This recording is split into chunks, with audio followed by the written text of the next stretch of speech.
Is your investment portfolio truly safe amidst the global financial turmoil we're witnessing? Good evening, folks, and welcome back to another episode of Silver Dad Knows. Remember, always live with no edits. If this is your first time here, hit that subscribe button now, as you're going to like what I'm about to say. So yes, right here, just to begin this episode, I do want to present to you one of my most beloved and very special coins. Right here, we are seeing a Steamboat Willie commemorative piece, and these are guaranteed to please Disney and Mickey Mouse fans everywhere. And the extremely high quality and purity of these rounds are grabbing the attention of coin collectors, silver stackers, and audiences of all kinds lately. This collectible round features a meticulously sculpted still frame of Mickey Mouse at the wheel in Disney's Steamboat Willie, the famous mouse of all time. And then, yes, whoop, so interesting. Yes, you go like that, they're like true American coins. Wow. The reverse design shows the Steamboat and the 1928 year date for when the animated short was released. These rounds have exquisite detailing and high-quality craftsmanship that reflect the piece's artistic and collectible value. Its image captures the essence of an era where creativity and innovation began to shape the future of entertainment. It serves as a tribute to the early animators' creativity, their style, their drive, making it more than just a collectible. This is truly a piece of history, because back then, the people who were creating cinema, who were creating animation, they had nobody to look after. These were the true pioneers, and a century later, we can still reflect on their talent and honor them for their skills. And yes, folks, real quick, before I continue, I would love to give a shout out to one of my loyal subscribers. This is a very special comment from yesterday. And this is coming from Bradley Osbun 1012. Silver Dad knows my heart is broken. $35 trillion in debt. We owe these countries nothing. Once a powerhouse like the coin you held and spoke so proud about, and that I felt proud about, now it feels as if we're a third world country that has been, you know what, of all its goodness and holiness. It feels as if I never worked 100-hour work weeks, and the men and women that have died for this country was all for nothing. I don't want to believe that at all, but it has me feeling just that. I have no issue with helping my fellow neighbors or countries, but to me, it seems as if they already owed it, and they are taking it willingly, because they do. At what point does the insanity stop that our government and Federal Reserve say, okay, enough's enough? Or do we, the people, do something about it? God, please be with us all. Amazing comment coming right there from Bradley Osbun 1012, and I couldn't agree more, because absolutely, what country do we serve now? And where are all of our hard efforts going towards? The obvious is obvious. Millions of Americans can no longer access their stock portfolios as the market crashes. Major brokerages like Charles Schwab, Fidelity, Vanguard, and TD Ameritrade are halting withdrawals. We're seeing the biggest reduction in a single 24-hour period on the Dow and the NASDAQ that we've ever witnessed. To give you an idea of the magnitude, the NASDAQ dropped over 1,000 points in one day.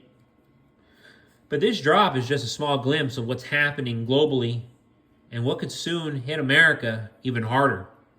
The global stock market sell-off is intensifying, and it's critical to understand what's going on and what might come next. If you find this information valuable, Please like and share this content to help educate others about our economy's current state. In the last 7 days alone, the combined stock and crypto markets wiped out $3.8 trillion in liquidity.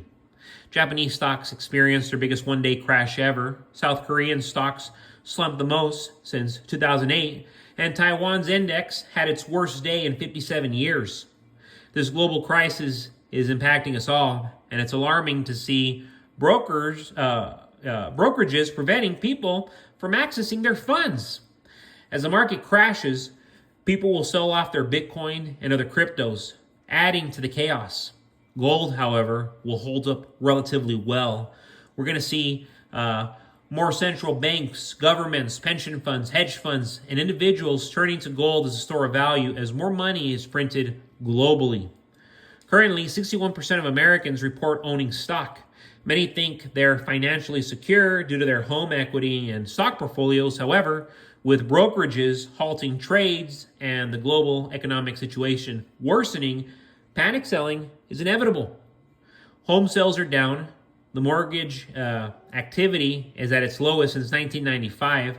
As supply outstrips demand, home prices are bound to plummet. The Federal Reserve might consider an emergency rate cut, but I don't see that happening in 2024 unless the situation deteriorates drastically. If it does happen, the wealthy will refinance and invest more, but the middle class and poor, already struggling to qualify for loans, will be left behind. Japan's central bank is selling massive amounts of U.S. and European bonds, and the U.S. will need to sell trillions of bonds annually. Foreign investors are already reducing their U.S. bond holdings, which means more money printing and, of course, inflation. Given these dire circumstances, I foresee people investing heavily in farmland and other secure assets instead of seeking high returns from volatile markets. Gold and silver will do well as people look to preserve their wealth. Currently, and I want you really to understand this, currently 44% of Americans struggle to keep up with basic utilities and credit card default rates. Credit card default while rates are soaring. The top 10 metros show 30% of people behind on payments. With job cuts looming and massive debt, the middle class faces a crisis while Wall Street stands to gain significantly from any rate cuts. In this volatile economic landscape, investing in silver is especially important. Silver, like gold, serves as a safe haven during economic downturns. It's affordable, has industrial applications, and is a tangible asset that retains value.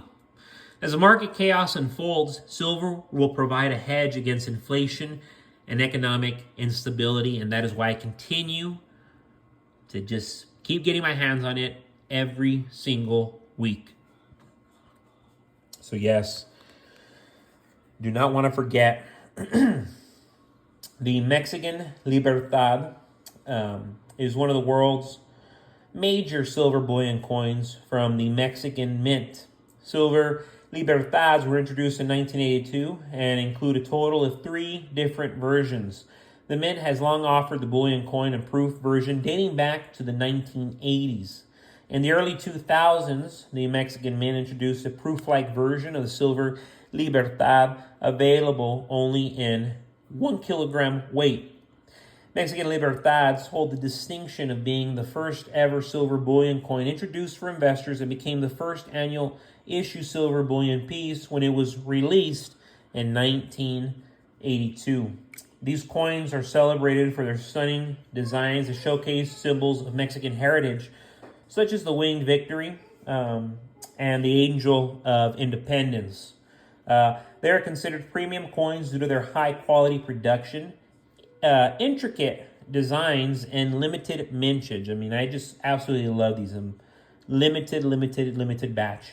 And currently, I am still seeing these as low as $42, $43 with free shipping. That is just a steal with how expensive gold and silver continue to get.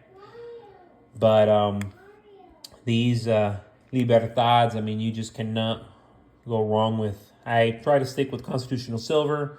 American coinage, of course, but these silver Libertads will only add to your portfolio, certainly not hurt it. But folks, as always, thank you so much for joining us for another evening of Silver Dad Knows. God bless you. God bless your household. And as always, God bless America.